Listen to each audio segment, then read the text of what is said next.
Good morning. The Prime Minister said the Barisan Nasional BN manifesto that was launched on Monday night can be implemented because it is realistic and does not promise just to win votes in the 15th general election GE15. Dr. Sri Ismail Sabri Yaakob said this was because the manifesto was drawn up based on the essence of 2023 budget, with several new offers which could be incorporated as improvements to the budget.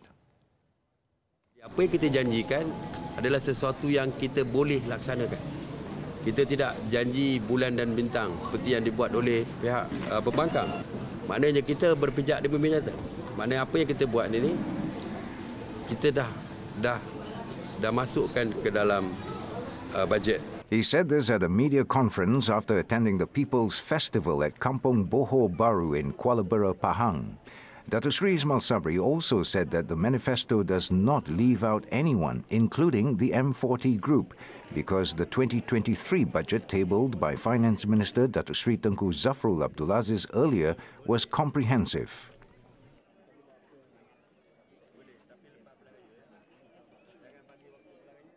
Now, UMNO Information Chief Shahril Hamdan said that the people's well-being is paramount in BN's quest to serve the Rakyat post-GE15.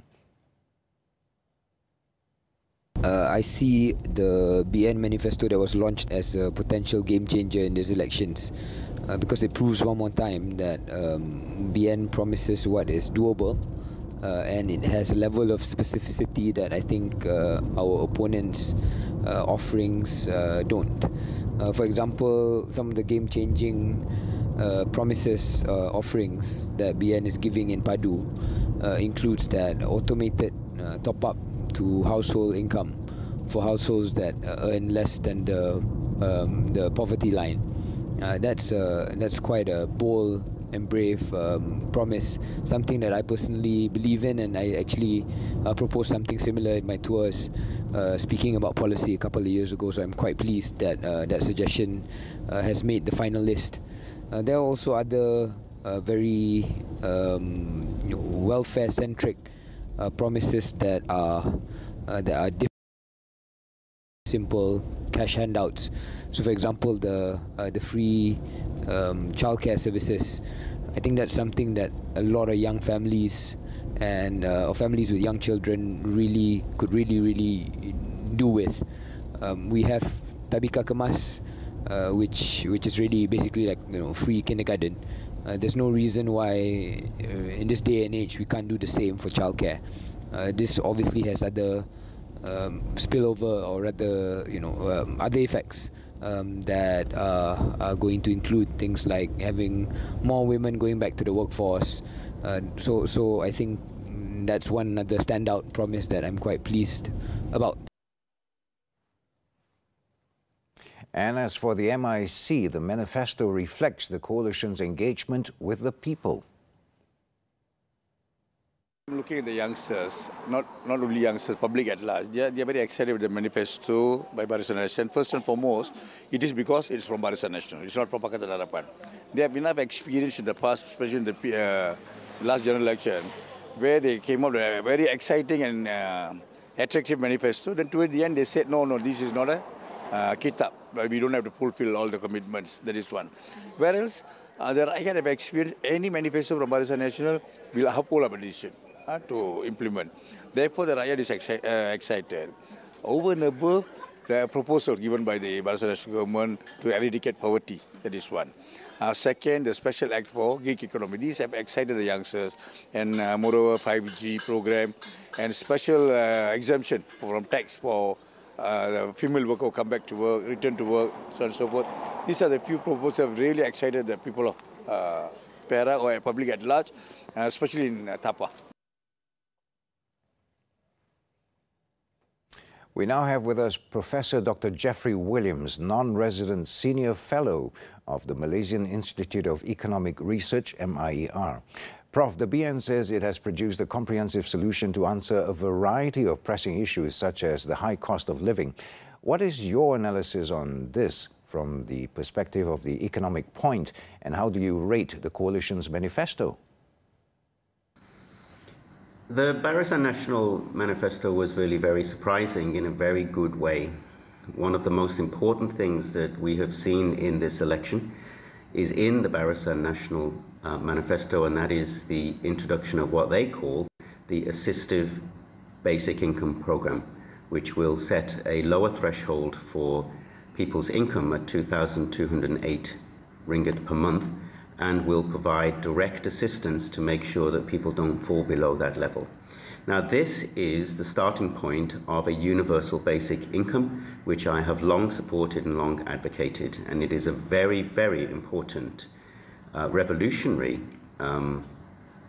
change in the approach to welfare and the eradication of poverty. And it's very surprising to come from Barisan National, and they have done a very good job in placing this front and center in their manifesto. Now, besides that, Prof, what are the other areas which could excite the people? There are three other things I think that are really important in the Barisan National Manifesto. The first is the extension of help for people who are in unemployment, and that is the extension of the employment insurance scheme, and also the introduction of a new employment retention program to help avoid people going into unemployment in the first place. The second is a pledge to revise many of the visa restrictions that are in place for foreigners who want to work here in Malaysia, or foreign investment for investors who want to come here to Malaysia. And I think that that's a very important initiative that I've been long advocating. And the third is the pledge by Barisan National to instruct GLCs to reduce their involvement in the marketplace, to reduce crowding out and to allow more space and more scope for small and medium-sized enterprises. This again is something that I have long advocated, and I'm very glad to see it as a commitment in Barisan National's manifesto. And lastly, Prof, there are also other parties talking about education in their election promises. What's your take on BN's pledge on this area? The National have been clearer on this and said that higher education will be free for people in the B40 group. Pakatan Harapan have talked about debt forgiveness for people in the B40 group. And both are pointing toward income contingent repayments. What that means is that the amount that you repay will be dependent upon your income, and your income will have to go up above a particular threshold before you start repayment. I think that Barisan National have gone further than Pakatan Harapan in PTPTN reforms, because they have also made some indications about how this might be replaced with the form of a voucher, not just for higher education at universities and colleges, but also in technical vocational education and training in TVET, and also various reforms for the PTPTN organization itself, so that it will take on a different function and a different role. So both of these things, in my view, are the starting point to addressing the concerns that I've had about higher education financing and the burden of student debt. And that's Professor Dr. Jeffrey Williams. Moving on, Datuk Sri Ismail Sabri Yaakob stressed that the explanation of Barisan National Chairman, Datuk Sri Ahmad Zahid Hamidi, on the issue of the Prime Minister candidate, if the coalition gets the people's mandate in GE15, should be able to silence the opposition. The BN Prime Minister candidate said that the coalition chief's statement also proved that the agreement was reached by the leadership of BN components, namely UMNO, MIC, MCA and Parti Bersatu Rakyat Sabah PBRS. Tujuan mereka menamakan orang lain itu adalah untuk mengelirukan pengundi, yang untuk memecah belahkan pemimpin UMNO dan Barisan Nasional. Jadi dengan statement yang dibuat oleh semua presiden parti komponen, Presiden MCA, Datuk Seri Dwi Kasyong, Tan Sri Vigneswaran, Presiden MIC, dan begitu juga timbalan Presiden UMNO, Tok Mak Hassan, dan akhirnya semalam Datuk Seri Zahid telah menjelaskan segala-galanya dan apa persepsi yang cuba dicipta oleh pembangkang itu ternyata adalah palsu dan fitnah semata-mata. He said this at a media conference after attending the People's Festival at Kampung Boho Baru in Kuala Bera in Pahang. A day earlier in Bagan Datuk, Datuk Sri Zahid reiterated his stance that there is no issue involving Datuk Sri Ismail Sabri, who will be reappointed as Prime Minister if the mandate is given to BN to lead the government.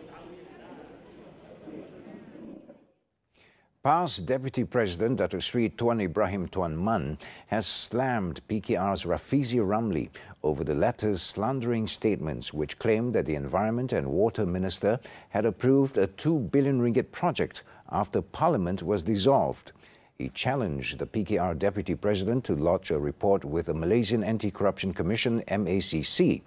Datuk Sri Tuan Ibrahim said he has also instructed his lawyers to see if any legal action can be taken against the PKR man. Dikata ada pihak-pihak tertentu minta Menteri Kasar lulus 2 bilion dalam tempoh kerajaan caretaker government. Kerajaan peralihan. Kamu ingat aku tak erti peraturan ke? Mana boleh lulus mana-mana peruntukan kewangan dalam tempoh kerajaan sementara kerajaan peralihan caretaker government? Tak boleh. Nah, saya nak tegaskan, saya tak pernah meluluskan sebarang peruntukan mana-mana projek setelah Parlimen dibubarkan. Dan saya nak tegaskan, tidak ada mana-mana pihak yang mari jumpa saya minta lulus 2 bilion, bukan sikit. Rafizi previously claimed that the Environment and Water Ministry CASA was in the process of awarding a flood mitigation project worth 2 billion ringgit through direct negotiations. He claimed to have been informed by a source in the government that the effort to immediately approve the project under the administration of the caretaker government was in return to receiving funds to be used throughout the 15th general election. In the meantime, the Environment and Water Ministry CASA, in a statement, also explained that the process for awarding the Sungai Langat flood mitigation plan while under administration of the interim or caretaker government does not arise at all and is merely perceived. This is because CASA has postponed all procurement processes related to the off-budget flood mitigation projects 2023 to 2030 during the period of a caretaker government, which took form after the dissolution of Parliament on October 10th. The postponement of all procurement processes includes putting on hold the issuance of letters of intent (LOI), offer letters, letter of acceptance, and any form of negotiation with the contractors or consultants, including work on the Langat River flood mitigation plan. It said this move was in accordance with the special meeting convened by the Ministry's Chief Secretary and Head of Administration on October 11th, the circular letter from the Ministry of Finance dated October 18th, as well as the guidelines on the role and function played by the caretaker government as approved by the Cabinet of Ministers on October 7th. The guidelines, among other things, stipulates that any contractual agreements or undertakings should be avoided, including any new negotiations or undertakings that may be binding, burdensome, and have financial implications for the new government.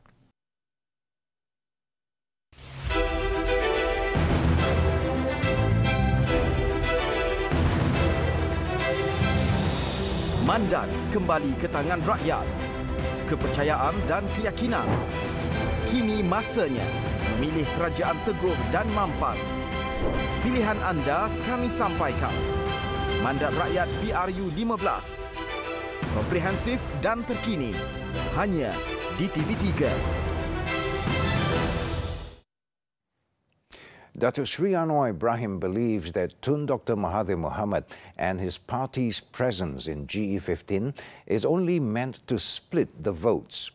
The PKR president said Tun Dr. Mahathir, who was Prime Minister twice, is no longer relevant and should no longer be discussed about.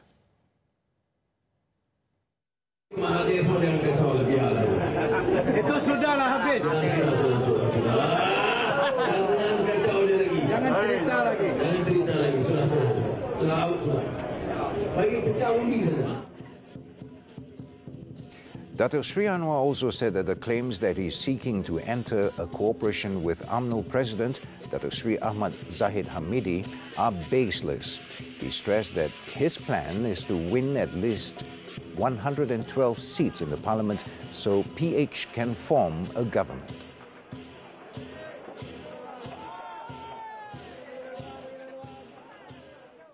Gabungan Rakyat Sabah GRS Chairman Datuk Sri Hajiji Noor has dismissed Tan Sri Muhyiddin Yassin's views on the seat allocation in Beluran after the Bersatu President insisted that it should have gone to a candidate from Perikatan Nasional PN. The Sabah Chief Minister stressed that the political situation in the state is a bit different and it must be dealt with the Sabah way. Itu pandangan Tan Sri Muhyiddin. Di Sabah ini keadaan politik kita agak berlainan sedikit, ada keunikan dia. So kita olahkan politik kita cara Sabah.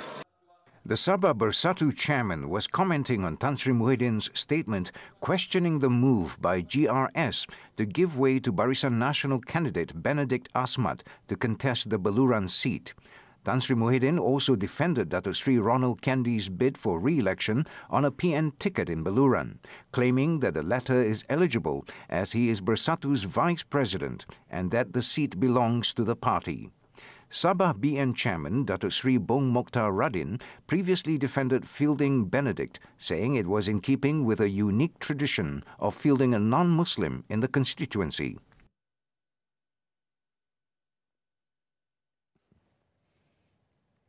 Meanwhile, Tan Sri Muhyiddin has denied breaking a promise that PN would not contest in Sarawak during GE15.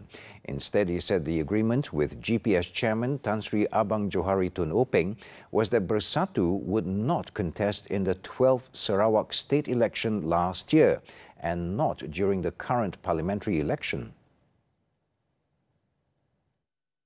Tan Sri Muhyiddin was commenting on a statement by Tan Sri Abang Johari, which slammed Perikatan Nasional for breaking its promise not to contest seats in Sarawak after PN announced that it would field its candidates in Saratok, Lubuk Antu, Bintulu and Batang Lupa. Jadi itu waktu PRN. Dia kata, state tak apa, bagilah saya. Parlimen you can. Parlimen bukan ada bentuk soal negeri. Parlimen tak bentuk kursi parlimen bentuk kerajaan pusat. On Monday, Parti Pesaka Bumiputra Bersatu PBB Vice President Datuk Sri Abdul Karim Rahman Hamzah described Perikatan Nasional's actions as an act of desperation to the point of being willing to put aside the spirit of camaraderie when in fact GPS is more relevant at the local level. Mesti ada behind the scene understanding. Dan understanding inilah yang saya percaya telah dicacatkan dengan meletakkan calon-calon ini. Kita sedih tapi harapan saya ia tidak sampai ke peringkat terus bermusuh.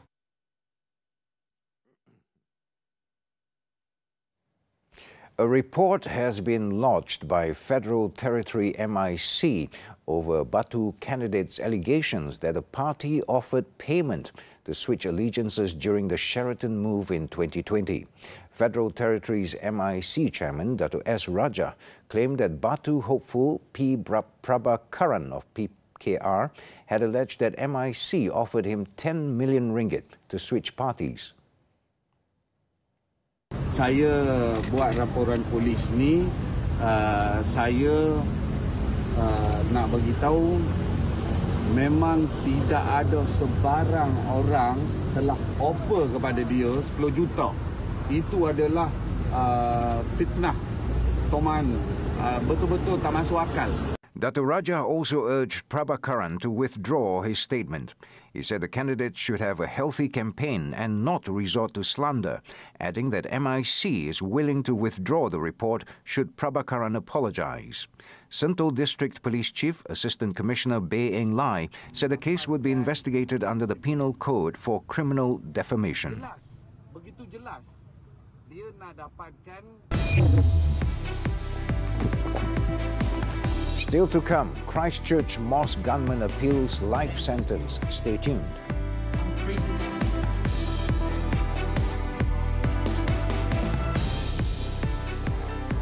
Kini anda mampu.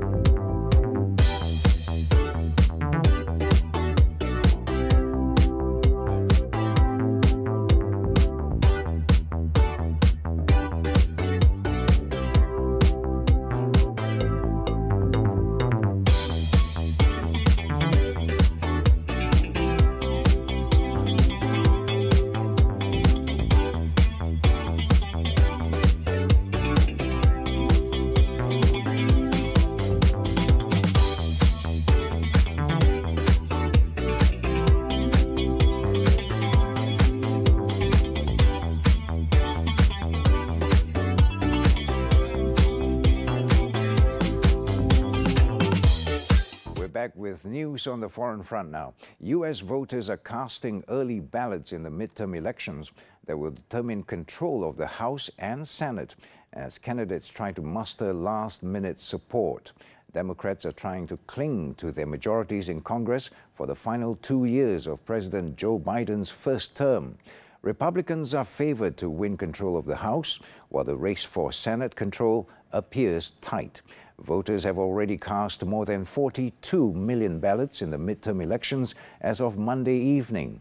Election officials and U.S. prosecutors will be keeping a close watch on the polls for any signs of voter intimidation on Tuesday, including in 24 states where the Justice Department will send poll monitors.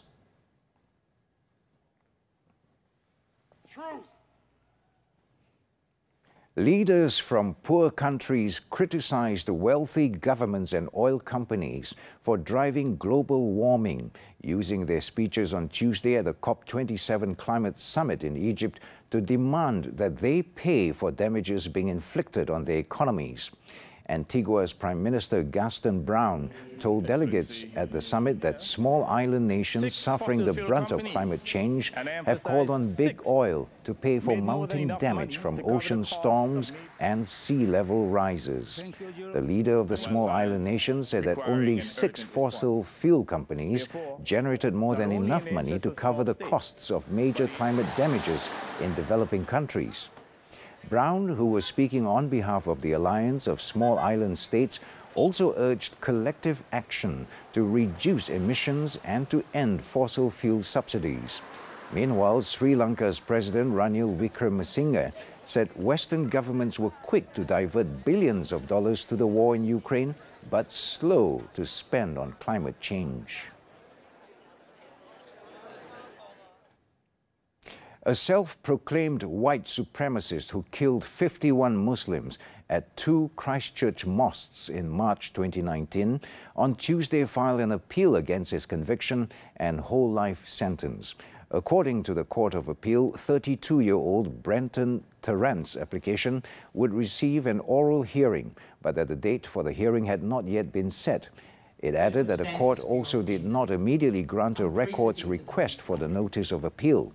New Zealanders expressed relief and joy in August 2020 when Tarrant, the gunman responsible for the deadliest act of violence in the country's modern history, was sentenced to life in prison without parole. He pleaded guilty in 2020 after a surprise reversal of his original plea.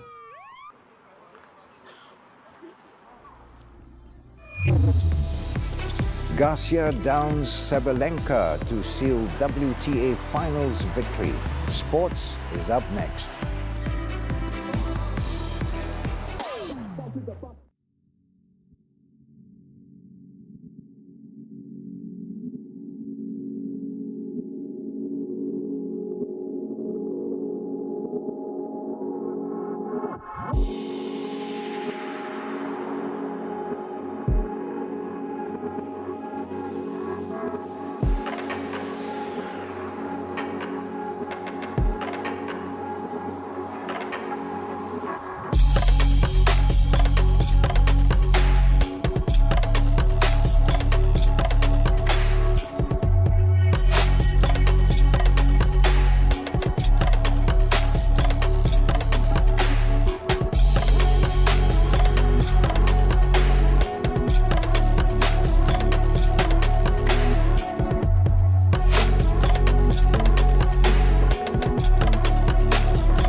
tennis, the WTA Finals. France's Caroline Garcia won the biggest title of her career on Monday by defeating Aryna Sabalenka 7-6, 6-4 to win the WTA Finals in Fort Worth, Texas.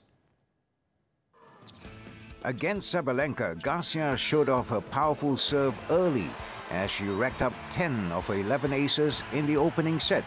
Neither player had a single break point opportunity in the first frame, with both competitors winning exactly 70% of their service points. But after going down a mini break in the tiebreaker, Garcia rattled off 6 consecutive points to pull away. She nabbed the decisive break in the very first game of the second set, serving it out well as she again denied Sabalenka any breakpoint chances. In one of the biggest matches of her career, Garcia played lights out, committing just 10 unforced errors with her 24 winners while serving only 1 double fault. The 29-year-old was ranked outside the top 70 in mid-June, but has since won 4 titles, made the semi-finals of the US Open, and will now rise to a career-high number 4.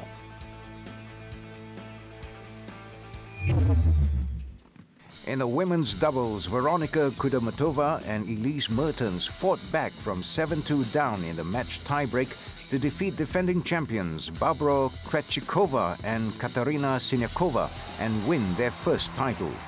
Kudermetova and Mertens had a good start, claiming the first set 6-2. Krejcikova and Siniakova, however, drew level as they took the second set 6-4. The decider saw a strong fight between the pairs before Kudermetova and Mertens emerged winners, clinching an 11-9 victory.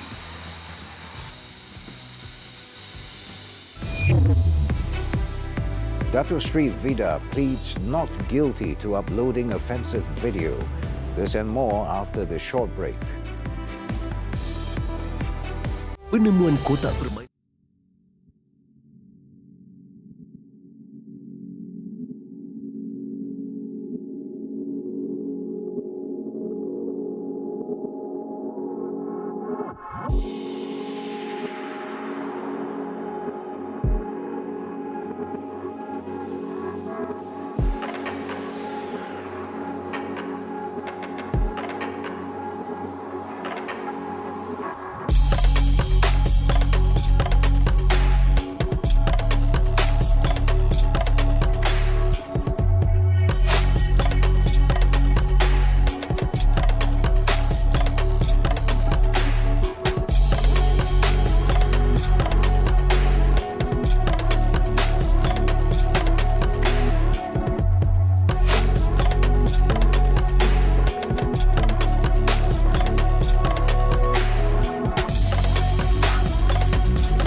Staying with us. In Selangor, cosmetic entrepreneur Dato Sri Dr. Hasmiza Othman, popularly known as Dato Sri Vida, pleaded not guilty in the Sepang Sessions Court on Monday to uploading an offensive video clip last April. The 51-year-old allegedly produced and uploaded the offensive video on the DSV Entertainment YouTube channel with the intention of offending others on April 29th. She was charged under the Communications and Multimedia Act, which provides a maximum fine of 50,000 ringgit or up to a year's jail or both if found guilty. Judge Ahmad Fuad Othman allowed Dato Sri Hasmiza bail of 5,000 ringgit with one surety. The court fixed December 7th for mention.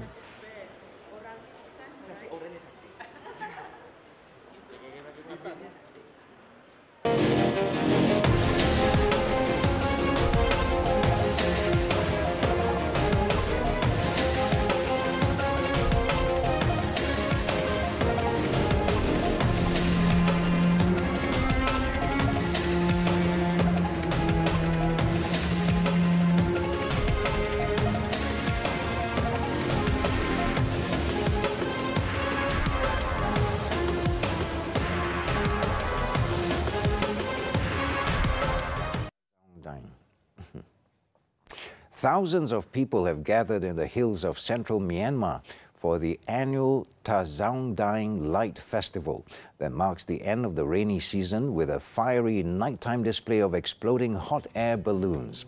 The celebrations in the former British Hill station of Pin U Luin have not been held for 2 years because of the COVID pandemic and unrest following a military coup. Let's take a look as we wrap up Nightline this time around. With that, I'm Raymond Go. Thank you for watching, stay safe, and have a great week ahead.